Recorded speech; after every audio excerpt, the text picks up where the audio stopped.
दरम्यान गरीब कष्टकऱ्यांना न्याय मिळाला पाहिजे अशी प्रतिक्रिया शरद पवारांच्या राष्ट्रवादीच्या खासदार सुप्रिया सुळे यांनी दिली आहे। पगारासाठी एसटी कर्मचाऱ्यांवर आंदोलन करण्याची वेळ येऊ देऊ नका असं आवाहन देखील सुप्रिया सुळेंनी सरकारला केलंय।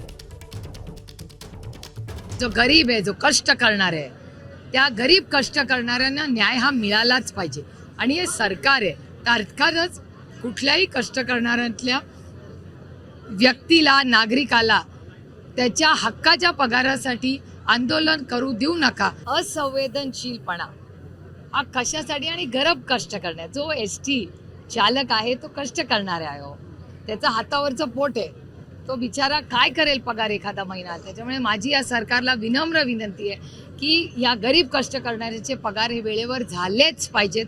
ही आग्रहाची भूमिका कुणाची राहिली, माणुसकीची भूमिका आहे। एबीपी माझा, उघडा डोळे बघा नीट।